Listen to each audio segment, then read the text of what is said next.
Oke, kita mulai ya. Kali ini kita bakal mundur sedikit ke masa lalu buat ngebongkar ide-ide dari sebuah buku yang benar-benar mengubah cara kita mikirin bisnis. Konsep korporasi karyanya Peter Drucker. Dan ini bukan sembarang buku bisnis loh. Banyak yang bilang karya inilah yang jadi semacam cetak biru buat cara kita ngertiin dan ngejalanin organisasi besar, bahkan sampai sekarang. Oke, jadi kita mulai dari pertanyaan paling dasar ya. Apa sih sebetulnya korporasi itu? Nah, menurut Drucker, jawabannya itu jauh lebih dalam dari sekedar, oh itu kan mesin buat cari duit. Nah, buat ngerti idenya, kita harus lihat konteksnya dulu. Kita harus balik ke masa di mana dunia baru aja selesai perang besar. Coba bayangin deh, Amerika di pertengahan 1940-an. Perang Dunia II baru aja kelar. Pabrik-pabrik yang tadinya bikin tank sama pesawat, sekarang ganti bikin mobil dan kulkas. Dan disinilah muncul fenomena yang namanya big business atau bisnis raksasa yang jadi kekuatan paling dominan di masyarakat saat itu. Nah, disinilah kejeniusan Drucker kelihatan. Dia sadar korporasi itu udah bukan lagi sekedar mesin ekonomi. Udah jadi panggung utama kehidupan modern. Tempat kita kerja, meniti karir, bahkan nyari status sosial.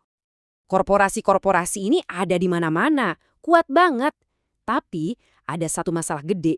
Nggak ada yang benar-benar tahu gimana cara kerjanya. Gini deh masalahnya, semua orang bisa lihat mobilnya, bisa beli kulkasnya, tapi nggak ada yang tahu gimana raksasa kayak General Motors itu jalan dari dalam. Gimana sih mereka ngambil keputusan? Gimana cara mereka ngatur ribuan orang?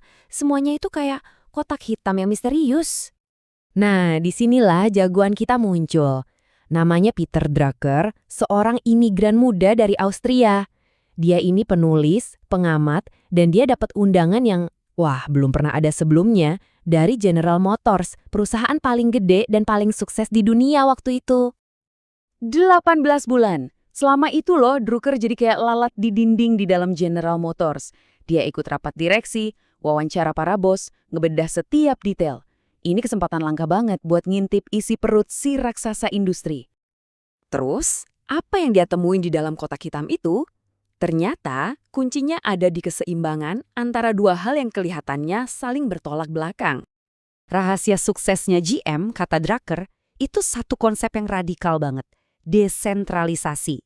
Tapi tunggu dulu, ini bukan cuma sekedar bagi-bagi tugas ya. Drucker ngelihatnya sebagai sebuah filosofi, cara buat menciptakan semacam pemerintahan mandiri di dalam perusahaan. Dan buat ngejelasin ini, Drucker pakai analogi yang cerdas banget. Dia bilang, struktur GM itu kayak negara federal. Ada pemerintah pusatnya, tapi ada juga negara-negara bagian yang punya otonomi sendiri. Wah, analogi ini bikin konsep yang rumit jadi gampang banget dipahami. Coba kita bedah dikit ya. Di satu sisi ada manajemen pusat. Ini ibaratnya pemerintah federalnya. Mereka yang nentuin arah kebijakan umum, strategi jangka panjang, sama ngatur duit buat investasi besar.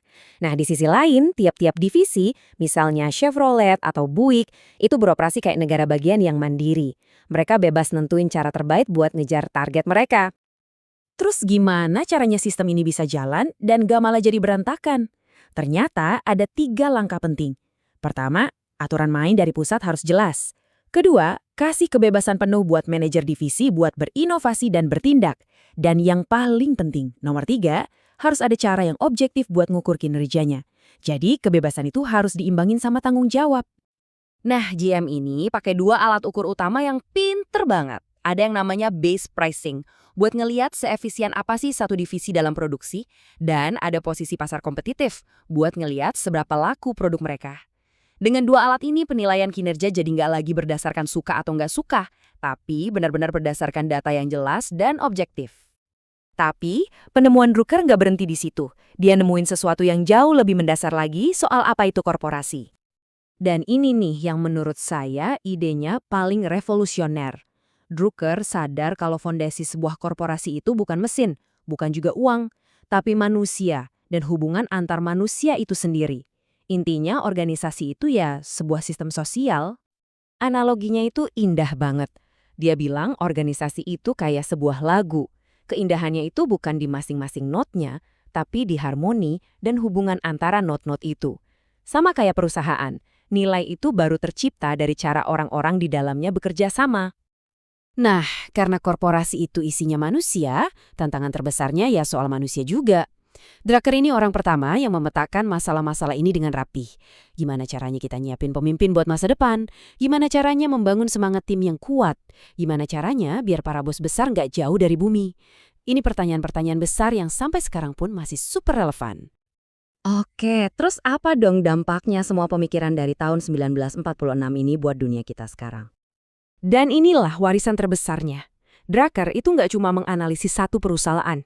Dengan melihat korporasi sebagai sebuah institusi sosial, dia itu pada dasarnya menciptakan satu bidang ilmu baru, manajemen. Dia mengubah fokus kita dari yang tadinya cuma soal angka, jadi soal manusia dan organisasi. Dampaknya itu gede banget dan panjang. Buku dia di tahun 46 itu jadi fondasi. Terus di tahun 50-an, muncullah sekolah-sekolah bisnis modern. Dan hari ini, sadar atau nggak sadar, cara kita ngomongin soal strategi, kepemimpinan, atau budaya perusahaan, semuanya itu berakar dari ide-ide yang pertama kali dipetakan oleh Drucker. Semua ini akhirnya ninggalin kita dengan satu pertanyaan penting buat direnungkan. Drucker udah ngasih kita kacamata buat ngerti korporasi raksasa di zamannya. Nah, kalau pakai kacamata yang sama, gimana ya kita mendefinisikan organisasi di zaman sekarang? Zaman digital, kerja remote, dan gig ekonomi, apa yang masih sama dan apa yang udah berubah total? Nah, itu pertanyaan buat kita semua.